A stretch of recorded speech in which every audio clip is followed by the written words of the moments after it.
Só lembrando qual é a pergunta. Oi, Mônica, seja muito bem-vinda aqui, tudo bom? Não, Não, né? Pergunta idiota. Pergunta cretina. não, não Tudo dá. mal. É o que mais se ouviu hoje.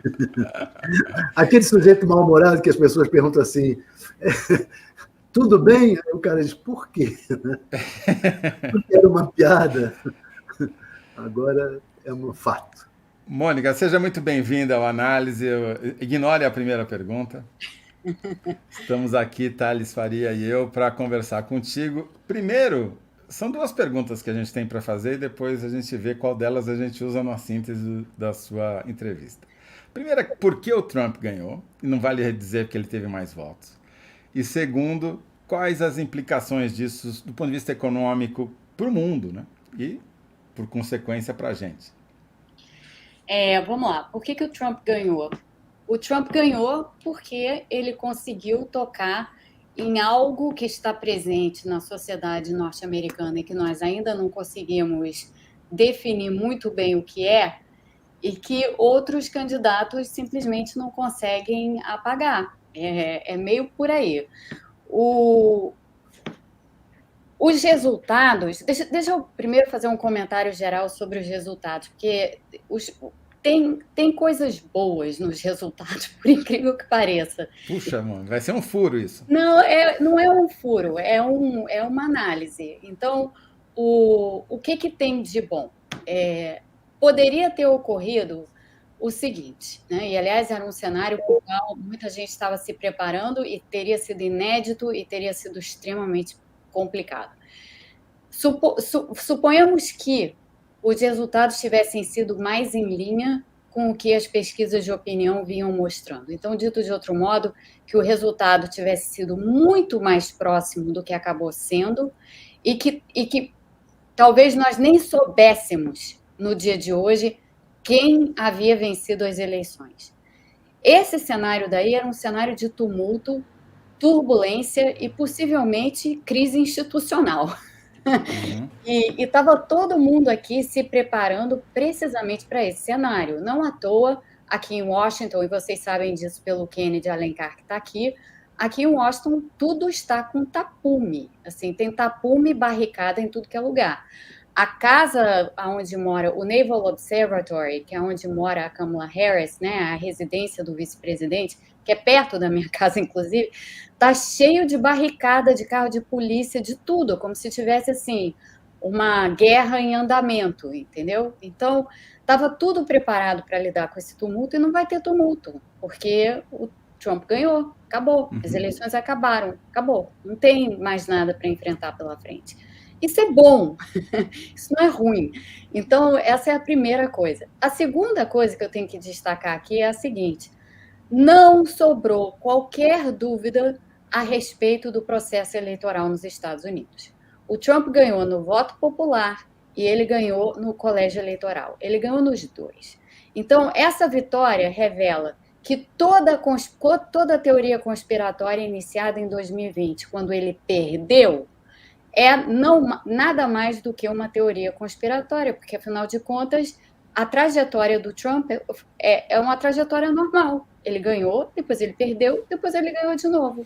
O que Sim. tem nisso daí que revela que o sistema é E ele ruim? ganhou duas vezes estando fora do poder, o que Ele ganhou teoricamente, duas pela vezes. teoria dele, não poderia ter acontecido. Ele ganhou duas vezes estando fora do poder, e isso tudo é extremamente relevante, porque lembrando que uma boa parte da base do Trump, do movimento do Trump, acreditava piamente nessa história de que as eleições são roubadas e tal. Pois bem, não dá para acreditar mais nisso, porque as eleições não foram roubadas. Então, eu acho que esse é um fator extremamente positivo do que ocorreu.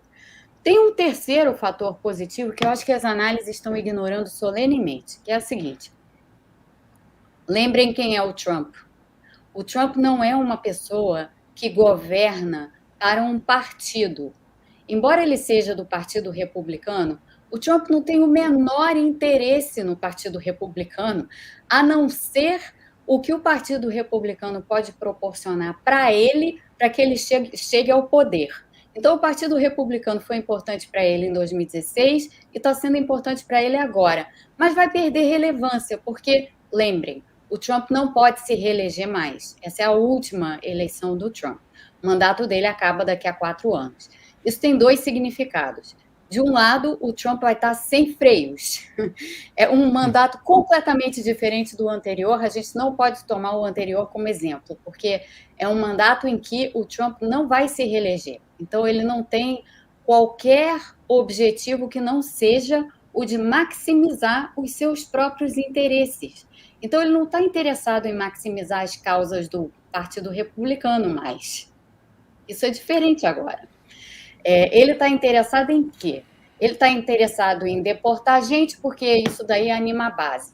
Mas, fora isso, ele está interessado em acobertar os interesses dele. Então, ele vai atrás de todo mundo que começou a ver os problemas diversos, por assim dizer, que o Trump tem e que começaram a cavar e deu no que deu, né? Esses processos todos que ele tem correndo na justiça e tal. Ele vai atrás dessas pessoas. Então, assim, os próximos 4 anos vão ser 4 anos de Trump olhando para o próprio umbigo e fazendo política para si próprio.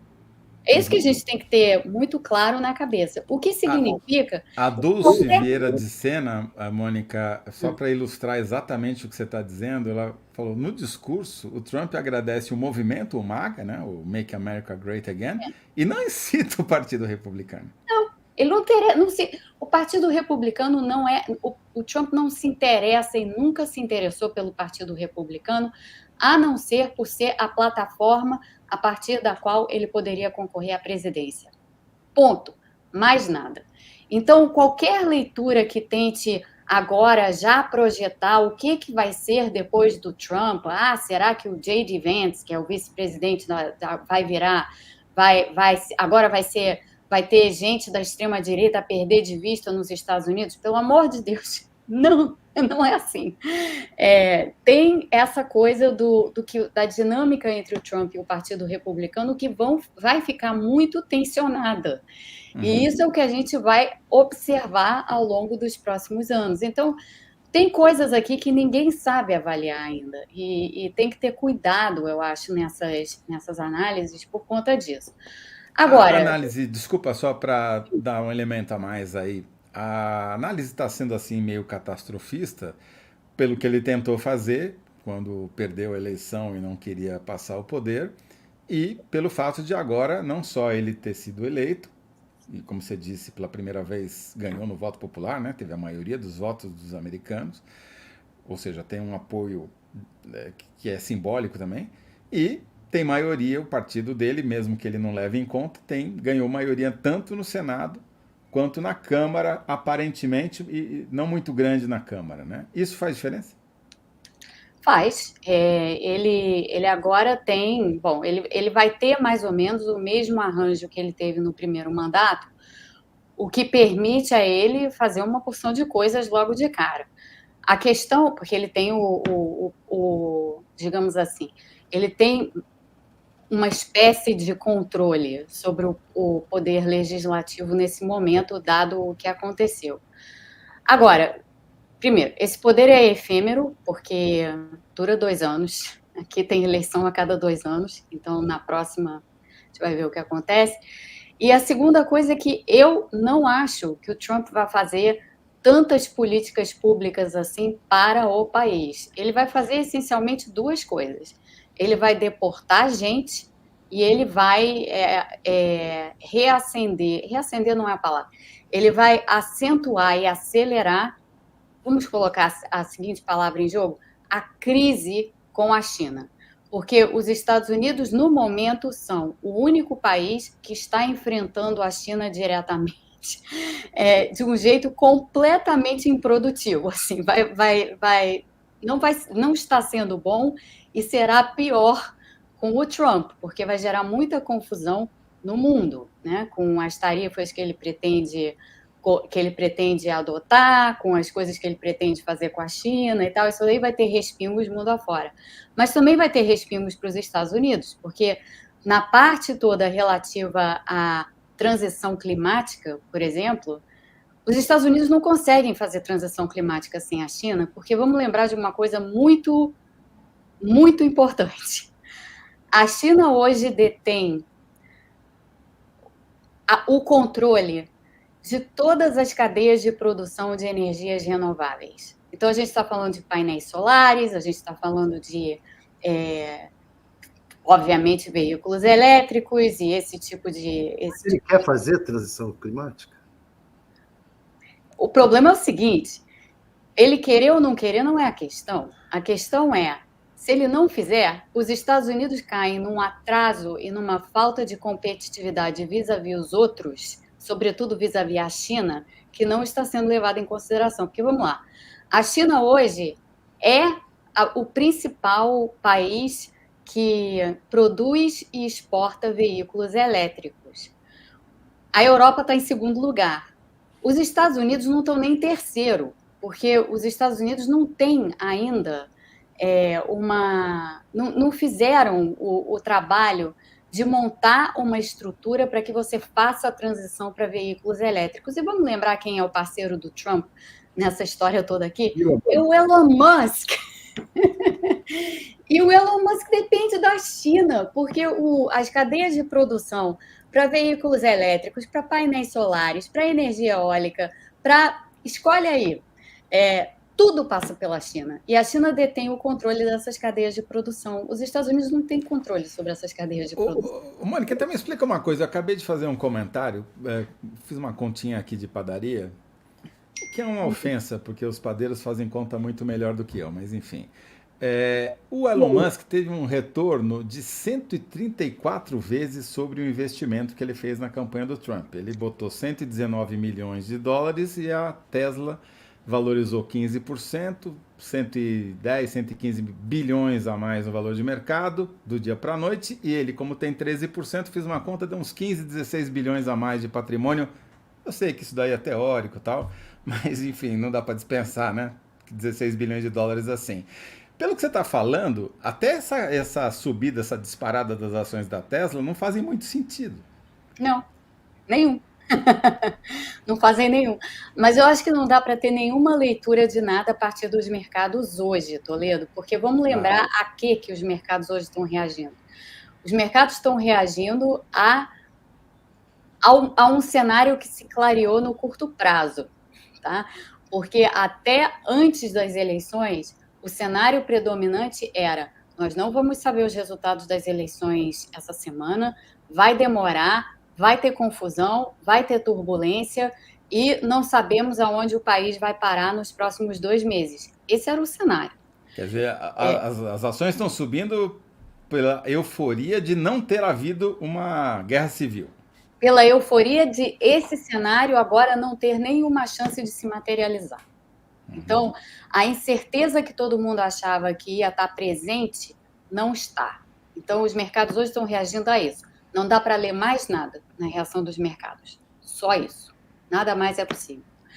Em termos do que aconteceu, só entrando um pouco nisso, eu acho que ninguém tem a capacidade de analisar isso direito ainda, mas só para falar uma coisa que eu acho que é importante que todo mundo tenha na cabeça, e aqui, Toledo, você vai me desculpar, mas eu vou falar um troço que provavelmente vai gerar muita reação entre os ouvintes, mas é preciso falar sobre isso. É preciso falar sobre isso. Diga. É preciso falar sobre os centros de gravidade na política.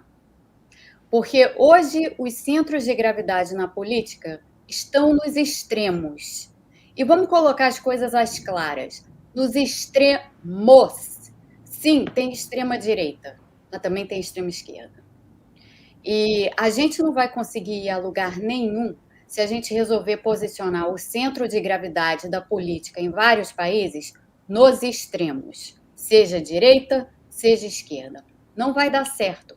As sociedades estão rejeitando esse tipo de coisa. Ainda não estão rejeitando a extrema-direita porque ainda não entenderam direito o que é a extrema-direita, que é parte, eu acho, do problema que está acontecendo aqui agora. Então, os próximos 4 anos do Trump vão revelar com muita clareza o que é que essa extrema-direita pretende e o que é o MAGA nos Estados Unidos. O que é isso? O que essas pessoas defendem? O que elas querem? Então, eu acho que tudo isso vai ficar bem mais claro agora à frente. Mas tem um problema aqui que está sendo já solenemente ignorado e não pode ser, que é o seguinte: o Trump ter ganho no colégio eleitoral e no voto popular não significa, e está errado quem está dizendo isso no Brasil, eu já vi gente dizendo isso aí, que o problema é que o eleitor branco nos Estados Unidos é racista. Não, não é assim. Claro que tem gente racista, mas tem gente que não é racista. Então, não é isso que está acontecendo. O que está acontecendo aqui é que, de um modo geral, os eleitores estão, sim, rejeitando aspectos da agenda progressista. Estão.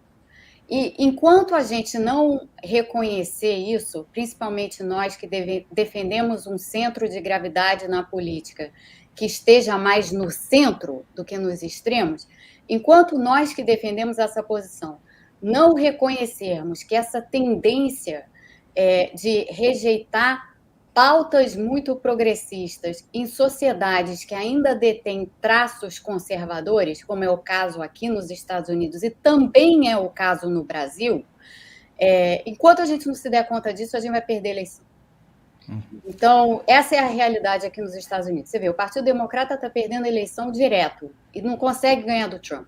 Ganhou em 2020 por causa da pandemia. E, na essência, quando a gente olha para esse resultado de hoje, porque se 2016 a vitória do Trump foi um acaso, agora ela não foi. Agora ela foi, de fato, uma revelação da vontade da população.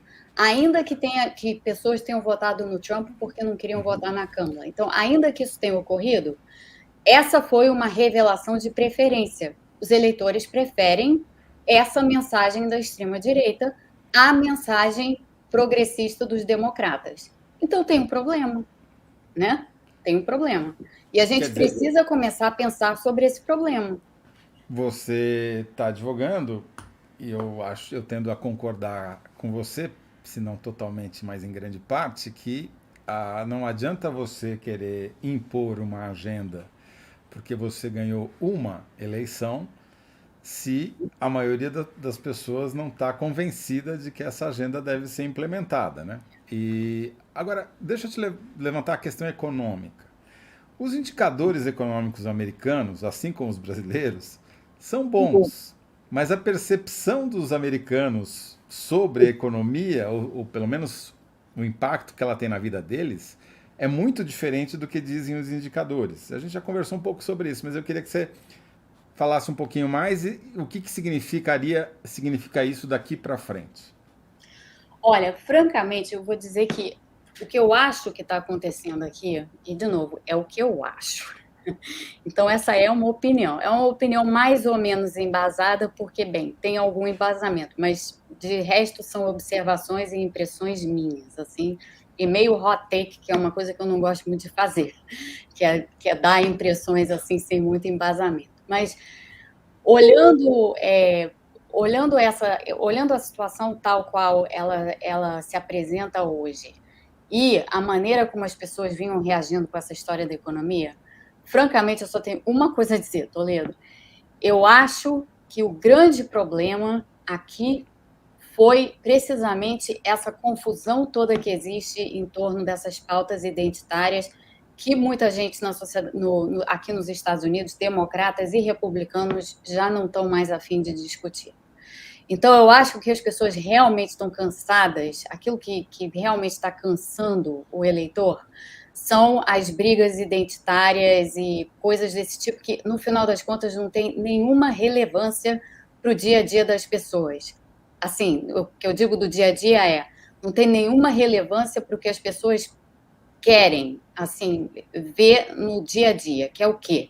Elas querem segurança, querem ter empregos, querem poder navegar com pouca incerteza. Inflação gera incerteza, então inflação foi algo durante o governo Biden, vinda por conta da pandemia, é verdade, mas ainda assim, essa experiência inflacionária que os Estados Unidos não tinha há muito tempo, essa experiência foi marcante para as pessoas, porque duas coisas. Primeiro, a inflação, que todo mundo sente no bolso.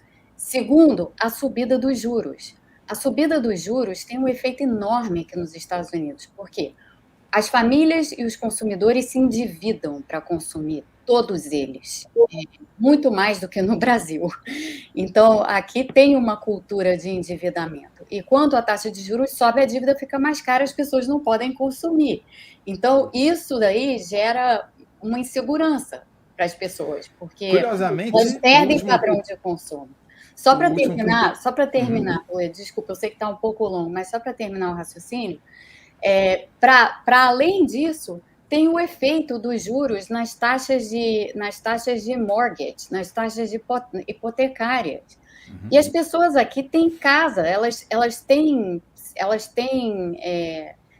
pagam hipotecas, né? Elas têm esses empréstimos. E quando os juros sobem, as pessoas ficam mais sobrecarregadas, né, no pagamento desses empréstimos e dos juros desses empréstimos. Então, isso tem um efeito muito forte.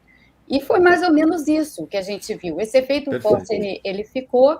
E como não houve inflação na era Trump, não houve subida de juros, não teve nada disso, as pessoas ficaram com essa impressão, a economia foi melhor com o Trump do que com o Biden, embora isso não seja necessariamente verdade. Mas há a expectativa de que agora haja inflação e aumento de juros por causa da política dele, protecionista, que ele promete adotar, não é? Não. O que tem aqui é outra coisa.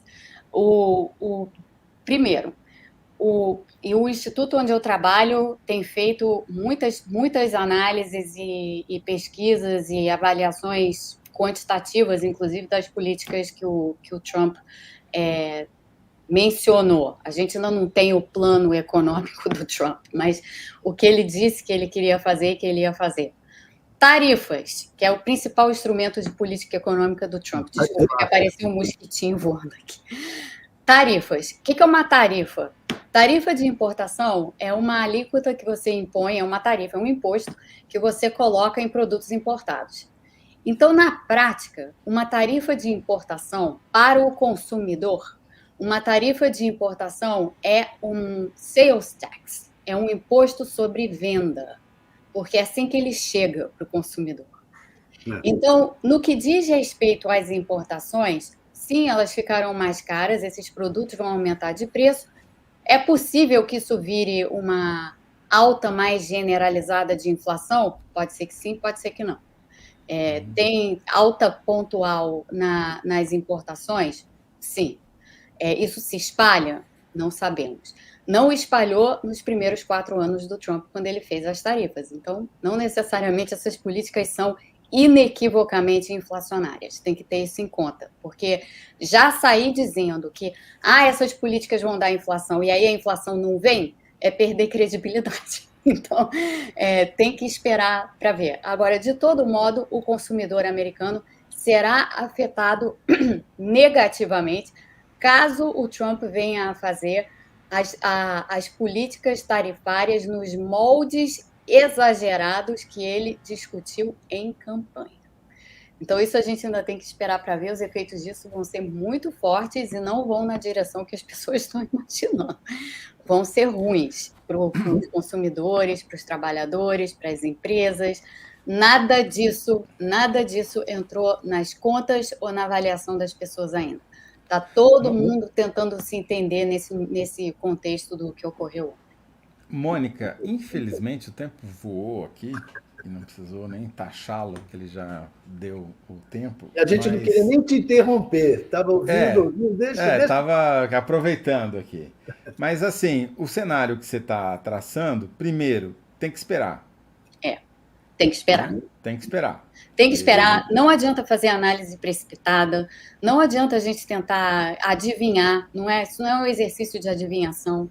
Tem que ter calma, tem que ter paciência, tem que ter cuidado, tudo isso. Até porque, como você disse, ele não fez plano de governo, então você não sabe exatamente o que ele vai fazer. Exato, ele não fez plano de governo. É muito importante que quem nos escuta aqui agora entenda isso, não tem ainda um plano de governo. E além disso, Toledo, portanto, eu acho que saber o que vai acontecer, especialmente para nós, né? O que eu acho que nós no Brasil deveríamos pôr mas eu acho que não vai acontecer, tá? Mas o que deveria acontecer agora é o seguinte: o Brasil tem 2 anos até as eleições em 2026.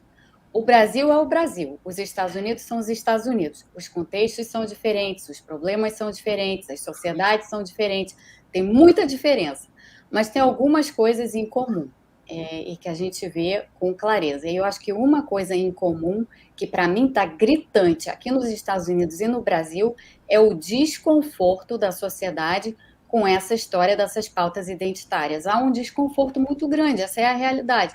As pessoas não querem ouvir sobre pauta identitária, as pessoas querem saber como é que elas vão viver a vida delas.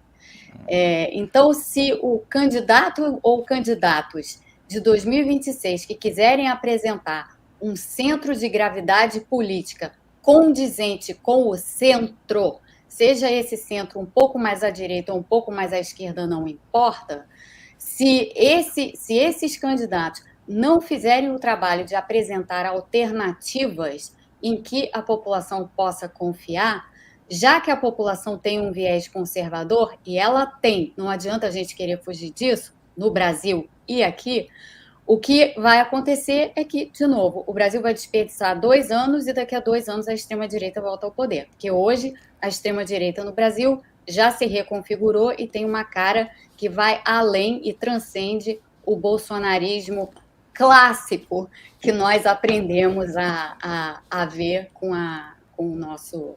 Então, acho que a gente pode fazer uma síntese dizendo que, fazendo a ressalva que não vai caber na síntese, que é preciso esperar, mas o que dá para dizer por enquanto é que o eleitor é mais pragmático, conservador do que pró questões identitárias. Exato. É exatamente isso, Toledo. É exatamente isso. E isso deveria incitar no Brasil uma espécie de soul searching, assim, uma busca existencial da esquerda, da centro-esquerda e da centro-direita. Muito obrigado, Mônica De Bolle. Sempre um prazer muito grande ouvir você e espero que você volte em breve, porque essa conversa ficou interrompida no meio e eu vou dar um tempinho só para você, né? Você pediu tempo. Uma semana, tá bom? Uma semana tá bom.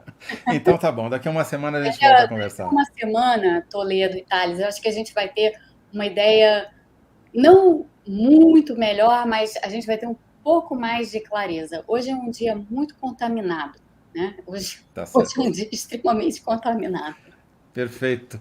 Mônica, muito obrigado. Obrigada a vocês dois e desculpa a contundência, mas é porque eu acho que a gente adora a contundência. Jornalismo não dá título sem contundência. Não, veja bem, porém, não dá. Obrigado, isso, Mônica. Aquilo, não. Eu não gosto muito desse. Não chega a lugar nenhum.